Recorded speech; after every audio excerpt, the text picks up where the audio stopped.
Esse episódio bem podia ter começado com Era uma vez...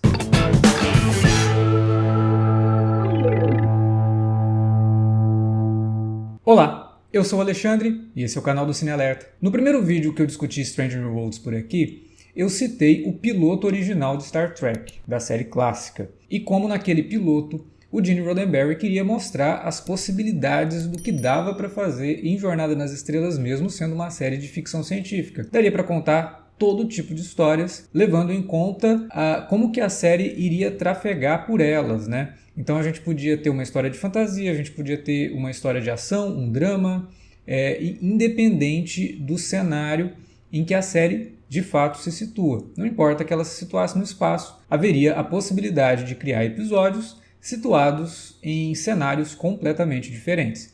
E essa foi uma característica de praticamente todas as séries de Jornada nas Estrelas. A gente pôde ver em Jornada nas Estrelas a série clássica, Nova Geração, Voyager, Enterprise, Deep Space Nine, episódios em que os personagens saíam do seu papel habitual. Chegou a vez de Strange New Worlds apostar nessa abordagem e num episódio muito interessante, que é esse 8º da primeira temporada. Aqui, ao investigar uma nebulosa, a nave passa por uma situação bem inusitada quando todo o cenário se transforma no cenário de um livro de fantasia infantil.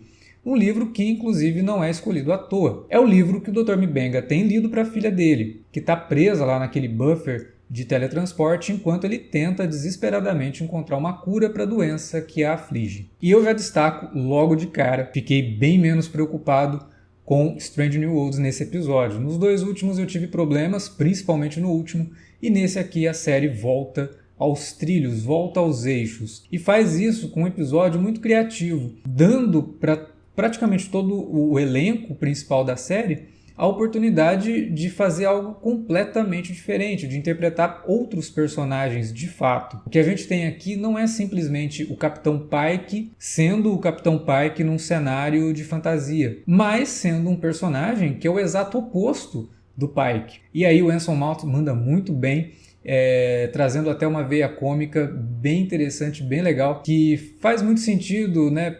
Pelo tipo de interpretação que o Anson Mount normalmente usa. Como eu já falei por aqui em outras oportunidades, o Anson Mount é bem canastrão, mas eu não digo isso para tirar nenhum mérito dele, não. Ele sabe utilizar a canastrice dele dentro das atuações. E aqui o timing cômico do Anson Mount fica bem evidente e ele faz isso muito bem. Além do Capitão Pike, eu tenho que destacar a Celia Rose Gooding, que aqui se transforma numa rainha má, e também a Christina Chong, que sai da Lahan Noonien Singh para uma princesa em perigo completamente diferente da personagem que ela vive ao longo da série. São duas atrizes que nitidamente estão se divertindo com o papel que é dado para elas e estão usando isso para mostrar a capacidade de atuação delas, né? Mas o grande destaque desse episódio vai para o Babs Olusanmokun, que é o Dr. M'Benga. Esse episódio é todo centrado nele. Ao contrário dos episódios anteriores, em que por mais que houvesse um destaque ou outro em algum personagem,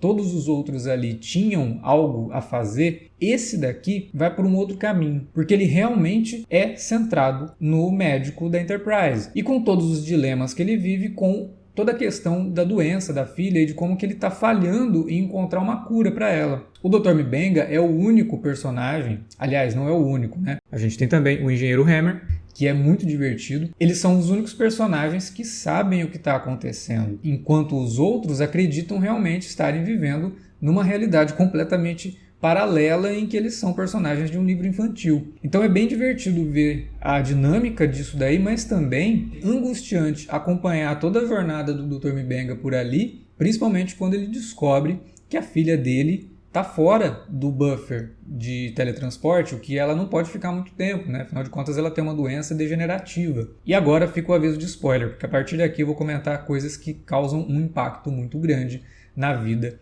desse personagem, na vida do médico da Enterprise. Me surpreendeu muito que esse episódio tenha trazido a solução para o dilema da Rukia, que é a filha do Dr. M'Benga. A explicação de por que tudo aquilo está acontecendo é também a solução para o problema dela. Existe uma forma de vida dentro da nebulosa que a Enterprise está investigando e essa forma de vida, sentindo a solidão da Rukia, se compadece com ela, porque ela também é uma forma de vida solitária ali no meio do espaço, né? E acaba criando todo aquele cenário como uma forma de fazer com que a Rukia vivesse algo além do que simplesmente estar presa dentro do buffer de teletransporte da nave. O que faz a escolha desse cenário de fantasia, de conto de fada, algo bem interessante, né? Uma vez que é um dos clichês do gênero ter a princesa aprisionada numa masmorra porque os pais não aceitavam algo, então ela fica lá até que alguém venha resgatá-la. E ao fazer isso,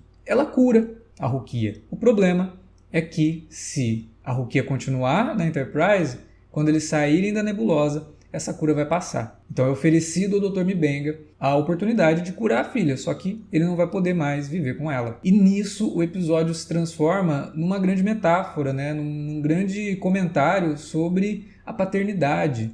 Como que os pais e mães precisam, num determinado ponto da vida, deixar os filhos seguirem adiante. É claro que aqui a gente tem uma situação muito incomum, afinal de contas a menina é realmente muito pequena, né? Deve ter ali seus 10, 12 anos, e abandonar uma criança é uma questão complicada, mas sabendo que a menina se tornaria um ser praticamente imortal, o Dr. M'Benga não vê outra alternativa, senão dar à própria menina a oportunidade de escolha. É claro que ela escolhe ficar na nebulosa, trazendo aí um final que é bonito por solucionar o problema da menina, mas também triste, porque o M'Benga acaba ficando sem a filha, sem a companhia da filha.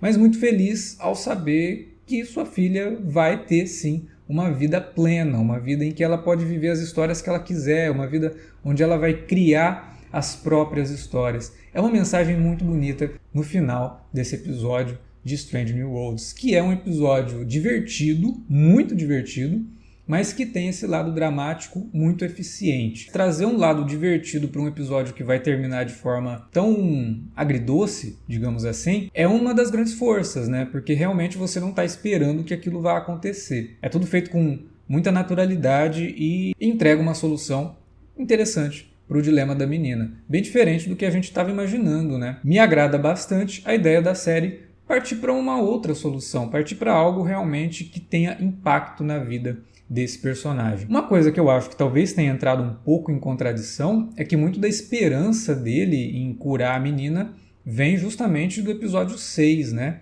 Em que é dada ali uma possibilidade, talvez uma chance da menina se curar. Mas não é o que acontece, né?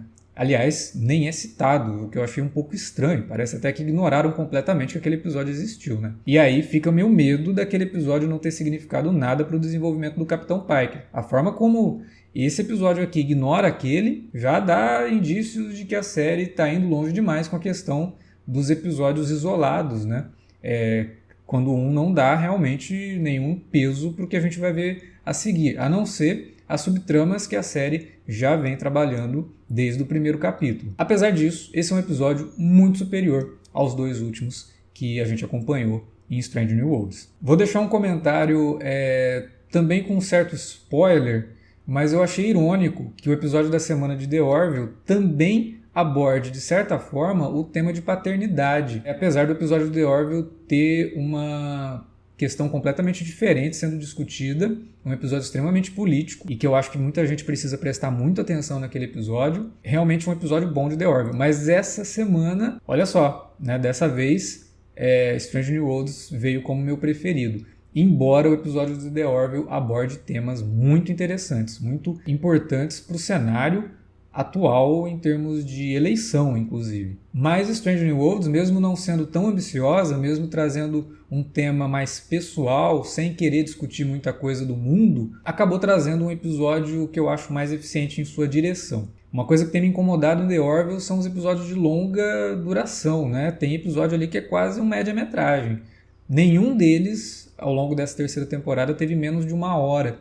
E eu acho que isso atrapalha um pouco. Em determinado momento, nesse último episódio de The Orville, eu senti que estavam enrolando, estavam só preenchendo espaço para que o episódio completasse a duração de 1 hora. Strange New Worlds sabe lidar muito bem com o tempo que tem em mãos, fazendo episódios que vão de 45 minutos até 55, 56, dependendo do que a história pede. Eu acredito que The Orville não está sabendo utilizar muito bem isso, enquanto Strange New Worlds tem se saído muito melhor nesse aspecto.